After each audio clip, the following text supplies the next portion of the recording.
Assalamualaikum warahmatullahi wabarakatuh. Alhamdulillah, kita dapat berjumpa kembali dalam perkuliahan Pendidikan Pancasila dan Kewarganegaraan.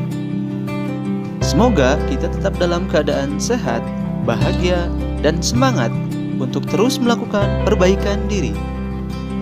Pada pertemuan kali ini, kita akan sama-sama belajar mengenai kewarganegaraan dan hubungan negara dengan warga negara. Bagaimana teman-teman mahasiswa? Apakah sudah siap? Kalau begitu, yuk kita langsung saja.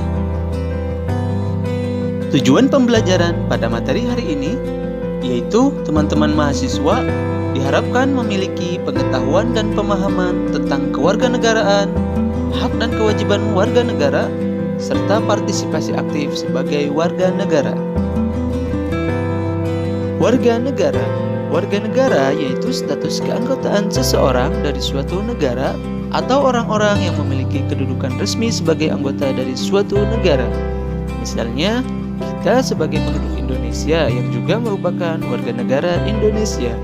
Sebagai anggota dari negara, maka warga negara mempunyai hubungan ikatan dengan negara, yaitu melaksanakan peraturan-peraturan yang sudah ditetapkan oleh pemerintah negara tersebut.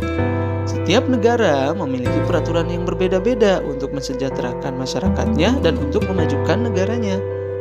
Menurut Badan Pusat Statistik (BPS) mencatat bahwa jumlah penduduk Indonesia hingga Desember 2020 mencapai 271.349.889 jiwa. Dengan jumlah tersebut, Indonesia menempati posisi keempat dalam daftar negara dengan populasi paling banyak. Penduduk Indonesia ini setara dengan 3,51% dari total penduduk dunia. Adapun di posisi kelima, daftar negara dengan populasi paling banyak ditempati oleh Pakistan.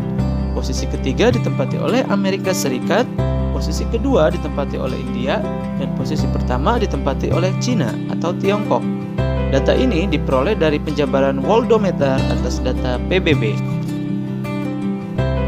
Warga negara Indonesia atau WNI, menurut pasal 26 ayat 1 Undang-Undang Dasar 1945, warga negara Indonesia yaitu orang-orang bangsa Indonesia asli dan orang-orang bangsa lain yang disahkan dengan undang-undang sebagai warga negara. Sebagai warga negara Indonesia yang baik, kita harus menjunjung nilai-nilai Pancasila dan mengamalkannya dalam kehidupan sehari-hari. Hal ini sebagai wujud cinta tanah air, bangsa, dan negara. Warga negara Indonesia harus mengakui bahwa Indonesia adalah tanah airnya. Ia juga harus setia kepada NKRI, Negara Kesatuan Republik Indonesia, yang berlandaskan Pancasila dan Undang-Undang Dasar 1945. Negara adalah suatu wilayah tertentu yang ditempati oleh sekumpulan orang, rakyat, dan diorganisir oleh pemerintahan yang sah serta memiliki kedaulatan, baik kedaulatan ke dalam maupun keluar. Syarat berdirinya suatu negara yaitu ketika unsur konstitutif dan unsur deklaratif terpenuhi. Apa saja unsur-unsur tersebut? Yang pertama, unsur konstitutif, yaitu meliputi penduduk, wilayah, dan pemerintah yang berdaulat. Sebagaimana kita ketahui bahwa negara kita, Indonesia, pasca memproklamasikan kemerdekaannya, yaitu sudah memenuhi ketiga unsur ini.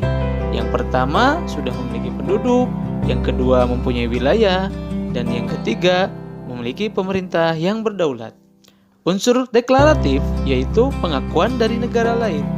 Negara Indonesia pada saat itu sudah diakui oleh negara Mesir, kemudian disusul oleh Lebanon dan Arab Saudi. Penentuan kewarganegaraan. Penentuan status kewarganegaraan dibedakan menjadi dua jenis, yaitu berdasarkan kelahiran dan berdasarkan perkawinan. Berdasarkan kelahiran terbagi lagi menjadi dua. Yang pertama ada asas ius soli.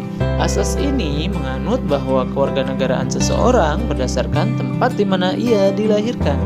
Contoh negara yang menganut asas ius soli yaitu Argentina, Brazil, Amerika Serikat, Kanada, dan lain-lain. Yang kedua ada asas ius sanguinis.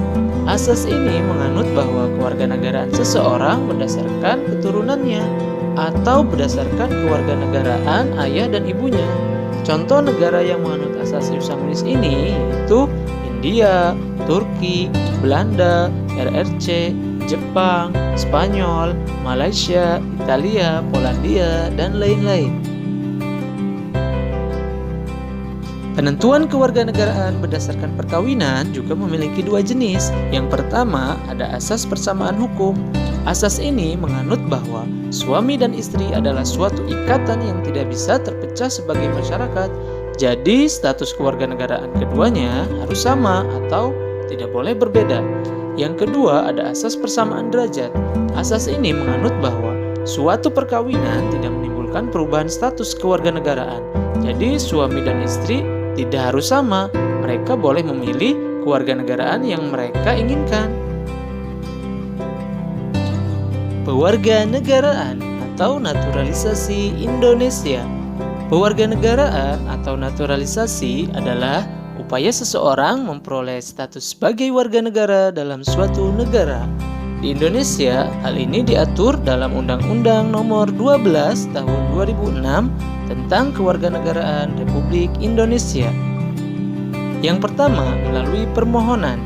Orang asing mengajukan permohonan kewarganegaraan Republik Indonesia dengan catatan telah memenuhi syarat. Yang kedua, melalui pernyataan. Orang asing yang menikah secara sah dengan warga negara Indonesia dapat memperoleh kewarganegaraan Indonesia dengan menyampaikan pernyataan menjadi warga negara Indonesia. Yang ketiga, melalui pemberian kewarganegaraan. Orang asing yang telah berjasa kepada negara Republik Indonesia diberi kewarganegaraan Republik Indonesia. Yang keempat, melalui pernyataan untuk memiliki kewarganegaraan. Ini bagi anak yang sudah berumur 18 tahun atau sudah menikah. Nah, berikutnya adalah hak dan kewajiban yang tertuang dalam Undang-Undang Dasar 1945. Yang pertama ada kewajiban negara.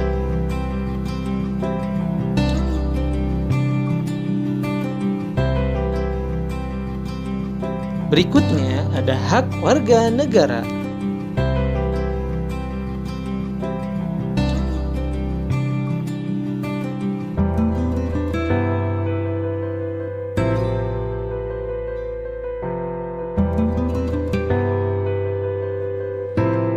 Selanjutnya, kewajiban warga negara. Demikian pembahasan pada kali ini. Terima kasih. Wassalamualaikum warahmatullahi wabarakatuh.